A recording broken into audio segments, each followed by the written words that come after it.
Now let us see some important concepts related to the graph जो आपकी booklet में भी गिवन है.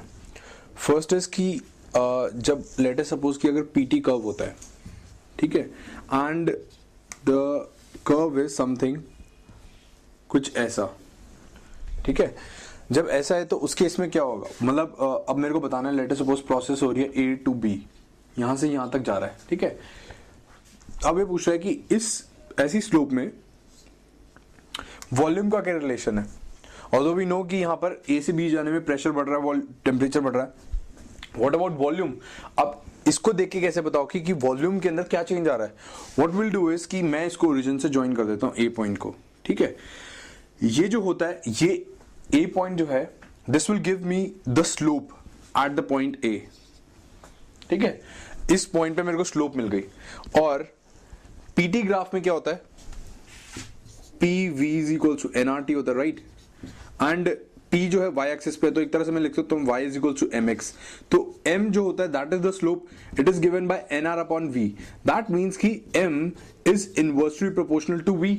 दैट मीन्स कि tan theta is inversely proportional to V. यानी क्या होगा कि अगर स्लोप की वैल्यू बढ़ती है तो वॉल्यूम की वैल्यू डिक्रीज होगी, ठीक है. अब ए पॉइंट पे ये स्लोप है, बी पॉइंट पे स्लोप क्या है, ये थीटा 2. तो क्लियरली इट इज विजिबल कि tan theta 1 is greater than tan theta 2, ठीक है. तो इसका मतलब क्या हुआ, V2 will be greater than V1, ठीक है ना. तो इसका मतलब क्या हो रहा है, ए से बी जाने में वॉल्यूम की वैल्यू बढ़ रही है, ठीक है. इस तरीके से हम एनालाइज करते हैं. Now let us see the second case. Let us suppose graph जो है हमारा पीटी ग्राफ कुछ ऐसा हो, rather than a straight line, अगर वो कुछ ऐसा हो. अब इस केस में कैसे एनालाइज करेंगे, लेट अस सी. मैंने ये है ए प्रोसेस, ये है बी, ठीक है. मैंने ए को इससे ज्वाइन करा, आई गेट अ थीटा. मैंने ओरिजिन को बी से ज्वाइन करा, I get a theta. But exactly मैं नहीं बता पा रहा क्योंकि कुछ ये दोनों पॉइंट्स ऐसे हैं कि सेम लाइन पे लाई कर रहे हैं, मतलब दोनों एंगल थीटा बना रहे हैं. अब मैं इसमें क्या बताऊंगा कि क्या हो रहा है. If I join it from here, अगर मैं इस पॉइंट को यहां से ज्वाइन करता हूं, सिमिलरली इसके ये वाला पॉइंट ज्वाइन करता हूं, ये बी डैश ले लो, ये ए डैश ले लो, तो क्या हुआ, यहां पे एंगल जो हुआ वो डिक्रीज हो गया, ठीक है. यहां पे एंगल डिक्रीज हो गया, इसका मतलब क्या हुआ, तो अब ए से ए डैश डालने में क्या हुआ, थीटा की वैल्यू डिक्रीज हो गई. इसका मतलब क्या हुआ, वॉल्यूम यहां पे इंक्रीज हो गया, ठीक है. सिमिलरली बी से बी डैश जाने में क्या हुआ, यानी actually process let us suppose कि अगर ऐसी हो रही है, मतलब ए से बी जा रहा है, तो हम मानेंगे कि बी से बी डैश जाने में क्या हुआ, बी डैश से बी जाने में क्या हुआ, बी डैश से बी जाने में क्या हो रहा है कि थीटा की वैल्यू इंक्रीज कर रही है. इसका मतलब क्या हुआ कि वॉल्यूम जो है इट इज डिक्रीजिंग, ठीक है. सो ए से बी में मैं कह सकता हूं कि यहां पर ए से ए डैश में first increases and then after some point जहां पर इनका इस कर्व की टेंजेंट ओरिजिन को पास करती है, इस पॉइंट के बाद, let me make it again,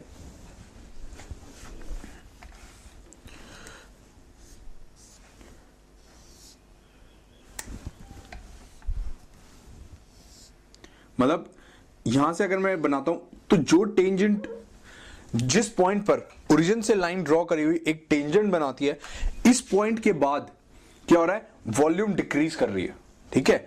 सो ए से बी जाने में क्या हो रहा है, it is first increasing and then decreasing, ठीक है. अगर मैं बी से आ रहा होता तो it is first decreasing then increasing. Sorry, B से ए में भी यही होता कि यहां पर क्या है, it is first increasing then decreasing, ठीक है. तो ये है फंडा. तो इस तरीके से हम बता सकते हैं कि कैसे करना है. ना आपका थर्ड पार्ट जो दे रखा है, द सेकंड पार्ट रादर, उसके अंदर टीवी ग्राफ प्लॉट करना, मतलब पीवी ग्राफ अगर आपको दिया हो तो उससे टीवी ग्राफ कैसे प्लॉट करेंगे ये बता रखा है. सो वो आप बुक से पढ़ लेंगे, it is an easy thing, ठीक है. Now we jump straight away to the questions. ये जो क्वेश्चंस अब मैं आपको आगे कराऊंगा. एक और चीज, क्वेश्चन स्टार्ट होने से पहले, efficiency in a cyclic process वो होता है work done in the cycle divided by the net heat absorbed. Efficiency होते हैं ऑफ अ साइक्लिक प्रोसेस. कोई भी प्रोसेस है उसकी एफिशिएंसी होगी.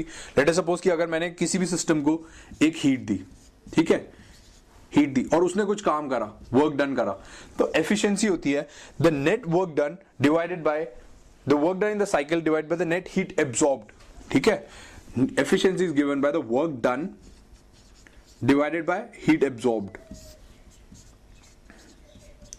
इस चीज का आप ध्यान रखेंगे कि यहां पर जो हीट एब्जॉर्ब्ड है ये सिर्फ वो वाली हीट है जो सिस्टम को दी गई है, ये इसके अंदर वो वाली हीट अकाउंट नहीं हुई जो सिस्टम से बाहर निकली है।